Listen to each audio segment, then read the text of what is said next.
Today, I want to take a closer look at Serve Robotics, a company that Nvidia was once an investor in, a company that's down over 60% from its all-time highs, a company that, in my opinion, is in a market that is going to be revolutionized by the AI industry, the robotic space. Now, let me just say this before you end up watching the video. I believe Serve Robotics is one of those companies that is high risk and high reward. Now, in today's episode, I'm not going to discuss the overall now, today's episode, this is more of understanding the business. Again, stock prices can continue to be volatile, but understanding a market, in my opinion, can be beneficial during downturns like this. So we're going to take a closer look at growth opportunities of how much revenue this company is making, how much revenue is expected to grow in the upcoming years, and what are some of the technologies that it has over some competitors. So, like always, if you want to get any semiconductor news, make sure to check out my free daily semiconductor newsletter, whatthechip.com. The link is down below. So, let's get started. I want to thank The Motley Fool for sponsoring this video, and check out fool.com/Jose for the 10 best stocks to buy now. With that link, you get a promotional offer for the subscription service. Now, let's continue with today's episode. So like I mentioned in the intro, we're going to look at Serve Robotics. So Serve Robotics is a company that's focusing on the robotic last mile delivery. Now, as we are going to see, the stock is trading over 65% lower than its year-to-date high. Right now, at a market cap of about $400 million. Less than a few months ago, this stock was trading at nearly $1 billion market opportunity. Now, one of the biggest kind of reasons the stock is down is first, we're going to see, this is a stock that definitely is in an interesting market, but is still not making much revenue. I'm going to guess there might be some people here making more money in their income than Serve Robotics makes on a yearly basis. But another reason is Nvidia used to be an investor of Serve Robotics. But here on February 14th, when Nvidia released their 13F, we did see that Nvidia did sell out on their shares of Serve Robotics. Now, many see this as a bearish case. I would say I could care less. I don't own Serve Robotics, but I could care less if Nvidia is an investor or not, or if they sold shares, right? I think Nvidia selling shares has nothing to do with the growth prospect of Serve Robotics. What I'm going to say, my gut feeling is telling me is Nvidia believes the robotics market is going to be huge, and they're going to have a lot of robotics customers.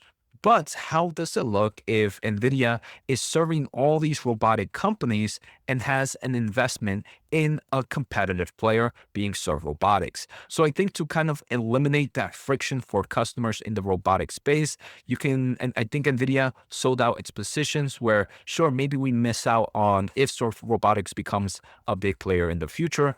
But regardless, we will be able to kind of provide solutions to any company out there in the robotics industry. So I believe it's more of that, just kind of that negative sentiment from any competitors of Serve Robotics. They'll be like, hey, look, why should we focus on buying your product if as an investor, you're going to have a better, your mind is going to be more serving for Serve Robotics directly or indirectly.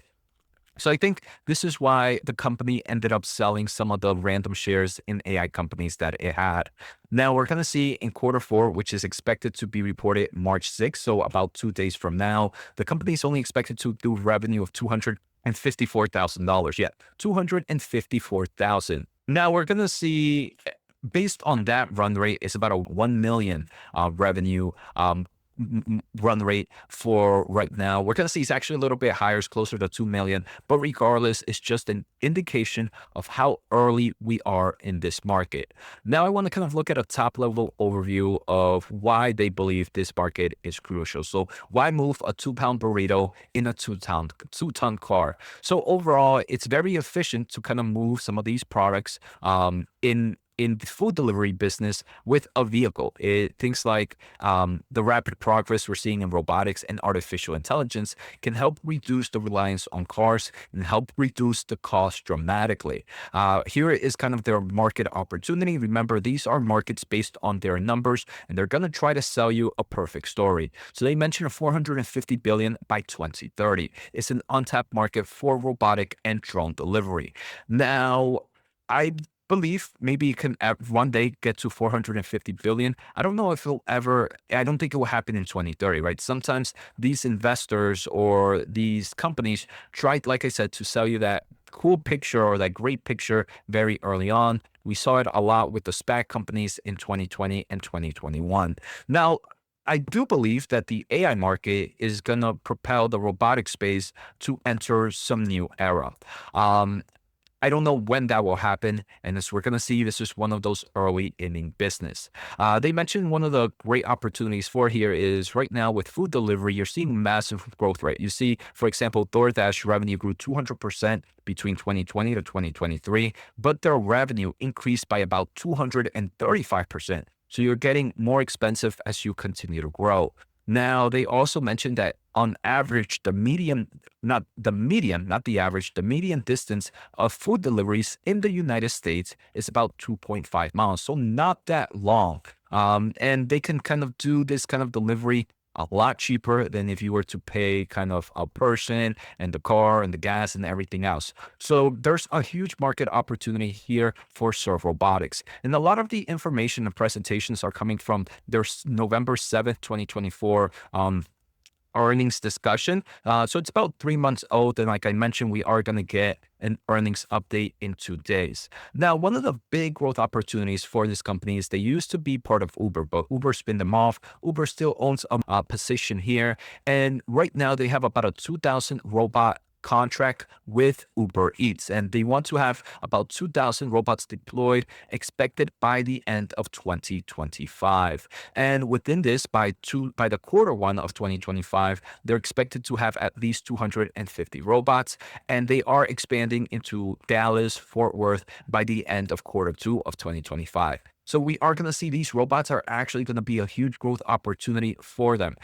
So in the face of these robots, they've already completed the design. We're going to talk about their most recent robots. They are starting the manufacturing. First robots started to roll off in October 2024. Their goal is to start deploying at those numbers that I mentioned earlier on.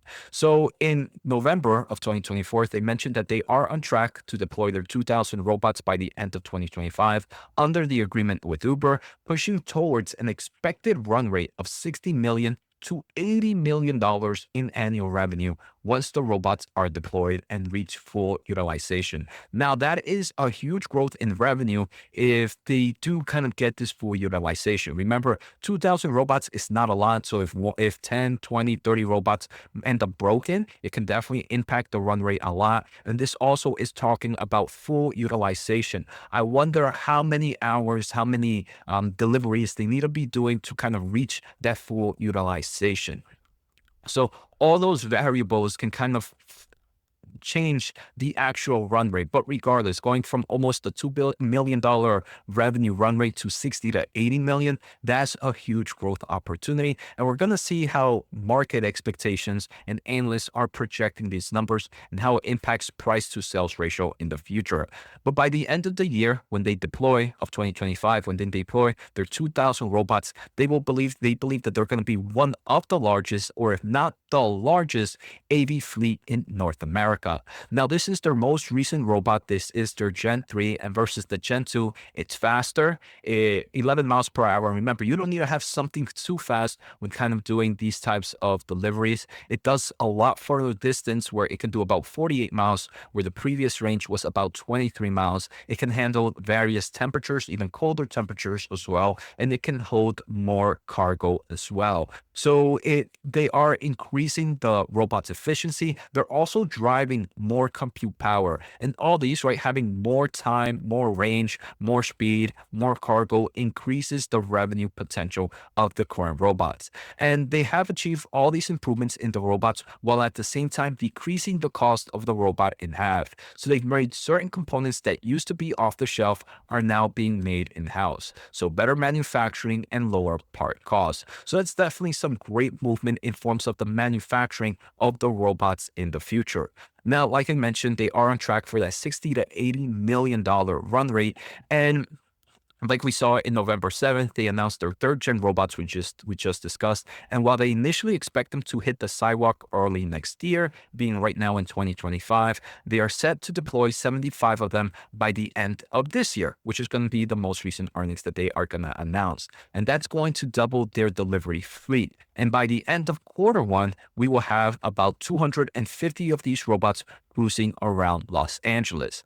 Now, some recent updates we did hear on February 19th of 2025 that Serve Robotics expands to Miami Metro, offering autonomous delivery for Shake Shack and Mr. Owan. So we do see some other opportunities expanding and kind of seeing this Miami Beach market exposure.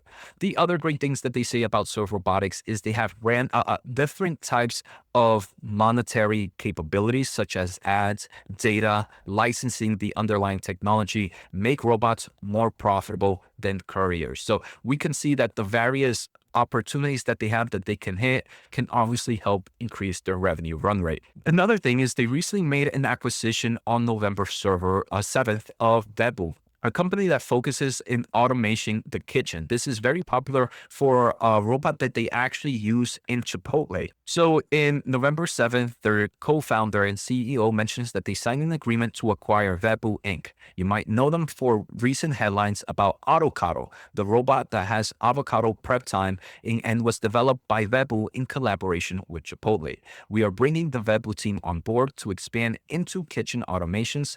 Big food chains have limited time to work with tech startups, so offering both kitchen and curbside solutions to them would make them a one-stop shop for their needs. Definitely a great move, right? Especially if a lot of these fast food places may kind of take their time to innovate or adopt new technology. If you provide a lot of technologies for them at once, it can make it more of a more reasonable time usage for management in these big players. Now, another benefit from this is Vebu's founder, Buck Jordan, and his stellar team is going to be joining them. So they are picking up that talent. Buck is a big name in the food automation and is founded of Miso Robotics before Vebu. He is also one of Serve's earliest backers. So Miso Robotics seems to be a company that focuses on a robotic fry station, Flippy, the fry station. So we can see this guy's great with names, Avocado, Flippy for the fries. So this person seems to be someone that at least is somewhat creative, you could say, in the food industry. So they are definitely grabbing some talent. Now, like I mentioned, most recent revenue was about 220 million. In this upcoming quarter is expected to be about 240. But in the 9 months, historically, they've done about $1.6 million in revenue. So add the new revenue that will be coming in for quarter 4, we're going to be closer to like that $2 million run rate. Now, in forms of daily active robots, they right now have about 59. So it's very, very small. Remember, they expected to kind of go to about 75, which would be more than double than last year's. And by the end of quarter 1 of 2025, by the end of 2024, they're expected to have 75. By the end of quarter 1 of 2025, they're expected to have 250. And then by the end of 2025, they're expected to have 2,000. Now, with current price drops, we can see Serve's price to sales ratio is about 161. Now, forward 1 year, which is next fiscal year, it drops down to 26. I believe if they're actually able to kind of get those 250 robots and get that full utilization rate, this is actually a lot cheaper. Now, forward 1 year, the market is expecting a lot, even more revenue growth and kind of giving it a 5.8. So it's definitely a stock that is trading a bit expensive compared to other players, but I'm not going to lie, I see the market opportunity. Now, the question is how much competition is in this space. Overall, the company has about $50 million in cash, and in 12 months, they are burning about $25 million. So one thing we are going to see is this company do a lot of either selling shares, selling equity, or funding some form of way to increase that cash. Right now, they do have no debt And they do pay a lot of money in stock-based compensation versus revenue. Again, if revenue is expected to balloon, so those numbers will kind of switch around. But right now, we can see very, very early startup. So Serve Robotics recently, like I mentioned, they are increasing their finance. They secured about 86 million in new financing in December, and Serve Robotics announced about an 80 million direct offering of common stock. So they are building up cash to increase their balance sheet and maybe not taking out much debt. And the only way they can do that is by selling equity. So like I mentioned, this is definitely a startup player. For me, though, is in a market that I can see evolving within the next 5 years. But again, like in the intro, this is very speculative play. This is a stock that I personally wouldn't go more than 1% if I did own it. And if I did, I think I would go crazy owning more than 1%. But I am going to be curious to see this upcoming earnings. I wanted to do something else, right? Expand the palette here in the channel. Let me know if there's another company you want me to kind of do a deep dive about. I believe I provided some awesome feedback here for initial analysis. Now take it with you and learn more about the company. So if you enjoyed the episode, make sure to hit the thumbs up and subscribe button. Peace out and see you all next time.